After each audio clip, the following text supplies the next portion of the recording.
warahmatullahi wabarakatuh. Waalaikumsalam warahmatullahi wabarakatuh. Kami dari kelompok 5 akan mempresentasikan terkait dengan asuhan keperawatan pada kasus glaukoma. Untuk mempersingkat waktu, saya persilahkan kepada pemateri pertama untuk memaparkan materinya.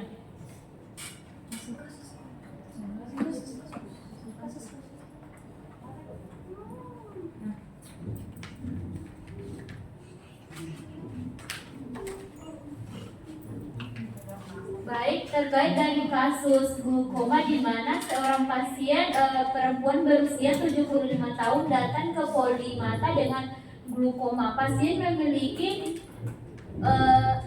riwayat kehilangan penglihatan karena secara bertahap berdasarkan hasil pengkajian didapatkan tanda vitalnya itu 130/75 mmHg, nadinya 93 per menit dan pernapasan 18 kali per menit.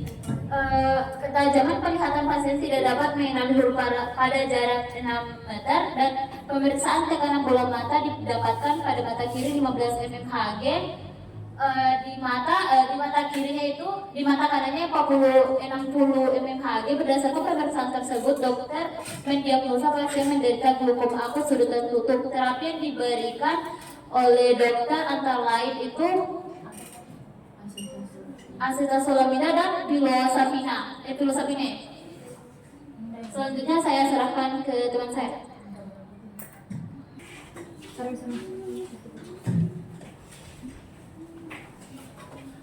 Baik, adapun analisis data kami yang dimana data subjektifnya itu tidak tertera dan data objektifnya itu kita bisa melihat tekanan darahnya itu 120/75 mm air raksa dan nadinya itu 98 kali per menit, pernapasannya 18 kali per menit. Tekanan bola mata didapatkan pada mata kiri itu 15 mm air raksa, sedangkan di mata kanan 60 ml air raksa. Nah, pasien memiliki riwayat kehilangan penglihatan secara bertahap.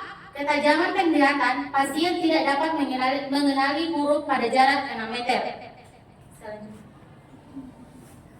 Baik, data fokusnya itu, data subjektifnya tidak ada. Data objektifnya itu, ketajaman penglihatan pasien tidak dapat mengenali huruf pada jarak 6 meter. Etiologinya itu gangguan penglihatan. Masalah keperawatan yang kami ambil itu gangguan persepsi sensori. Data fokus yang kedua itu, data subjektifnya tidak ada. Data objektifnya tekanan bola mata pada mata kanan 60 mm air raksa. Etiologinya agen pencedera fisiologi. Masalah keperawatan yang kami ambil itu nyeri akut. Dan faktor resikonya itu gangguan penglihatan atau glaukoma, katarak, ablasio, retina, neuritis. Etiologinya kehilangan penglihatan secara bertahap. Dan masalah keperawatannya itu risiko jatuh. Selanjutnya, pemateri selanjutnya saya serah kepada saudari Tan.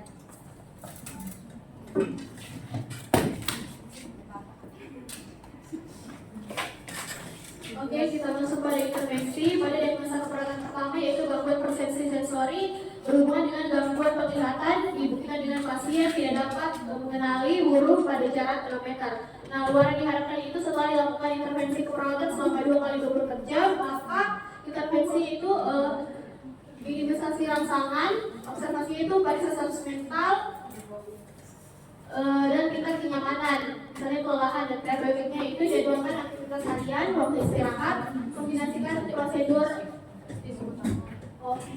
Oke, intervensi utama pada diagnosa kedua yaitu nyeri akut berhubungan dengan agen pencederaan fisiologis, dibuktikan dengan daya kanan bola mata kanan yaitu 60 mmHg. Nah, intervensi utamanya itu manajemen nyeri. Risiko jatuh itu dibuktikan dengan gangguan penglihatan, glaukoma, kemudian intervensi utamanya yaitu manajemen keselamatan lingkungan. Oke, pada jurnal intervensi yaitu studi penggunaan daya dan frekuensi komplikasi yang digaumi laser ND GRG dalam manajemen glaukoma sudut tertutup primar. Nah, oke, pada Judul yang sebenarnya itu adalah dengan bahasa Inggris karena ini jurnal internasional. Judul artikelnya itu Study of Power Use and Complication Frequency of ND yaitu Laser Iridotomy in the Management of Primary Ankle Closure Glaucoma. Nah, penulisnya yaitu Pranit Putih Dampa Sanidi, tahun terbit tahun 2022. Nama jurnal yaitu Jurnal Ophthalmology yaitu jurnal khusus penyembuhan sengat mata. Nah, volume yaitu volume 7, produknya glaukoma dan intervensi yaitu terapi medis laser iridotomi. Nah, diskusinya yaitu studi ini menyajikan temuan dari studi satu pusat tentang prosedur di AGLPI yang dilakukan oleh residen junior dan senior. Nah, studi ini bertujuan untuk menilai kemanjuran iridotomi laser IAG sebagai pengobatan untuk PAGG. Nah, selain itu perubahan anatomi di ruang anterior dinilai setelah iridotomi perifer. Nah, beberapa penelitian menemukan bahwa PIO atau tekanan intraokular itu meningkat di atas 21 mHz dan presentasi pasien yang mengalami kehilangan napas panjang itu meningkat dengan cepat. Nah, terutama pada tekanan lebih dari 26 sampai 30 mHg. Nah, pasien dengan PIO 28 mHg itu memiliki kemungkinan 15 kali lebih besar untuk mengalami kehilangan napas panjang dibandingkan dengan pasien dengan PIO 22 mHg. Nah, iridotomi harus dilakukan dengan energi laser yang paling sedikit untuk menghindari komplikasi. Nah, outcome dari jurnal ini yaitu yang pertama, iridotomi laser itu secara efektif menurunkan tekanan intraokular dan meningkatkan ketajaman pasien dalam menangani PAGG ini. Nah, perawatan iridotomi laser ini juga mengurangi risiko berkembangnya glaukoma sudut primer. Terus selanjutnya, dilanjutkan oleh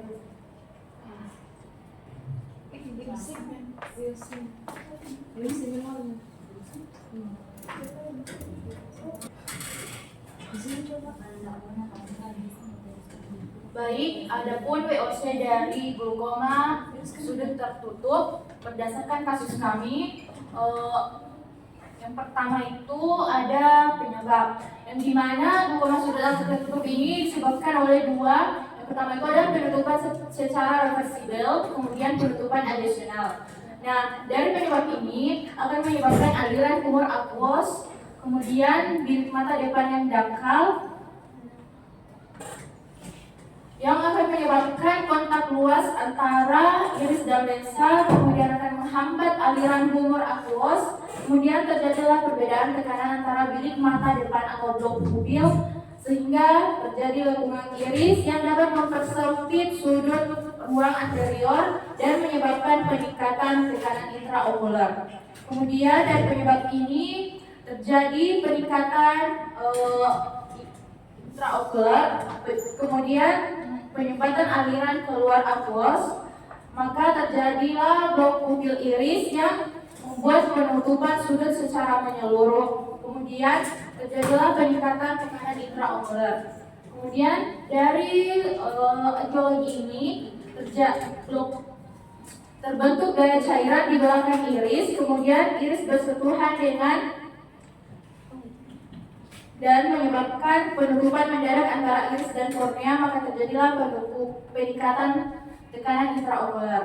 Nah, dari peningkatan tekanan intraokular ini, maka terjadilah glaukoma akut sudut tertutup. Nah, dari glaukoma akut sudut tertutup ini akan menyebabkan tekanan pada saraf optik dan retina yang membuat kerusakan saraf optik dan retina, sehingga saluran cairan bola mata terhambat, terjadi peningkatan tekanan bola mata sehingga masalah keperawatan yang diangkat itu nyeri akut. Kemudian dari peningkatan tekanan bola mata ini akan membuat berkurangnya akson di saraf optik, kemudian akan menyebabkan atrofi optik dan membuat menurunnya lapar pandang. Maka diagnosa keperawatan yaitu gangguan persepsi sensori. Kemudian dari glaukoma akut sudut tertutup ini akan menyebabkan penipisan serat saraf dan inti bagian dalam retina yang mengakibatkan visus menurun sehingga kehilangan penglihatan secara bertahap. Maka diagnosa keperawatan yang diangkat yaitu risiko jatuh.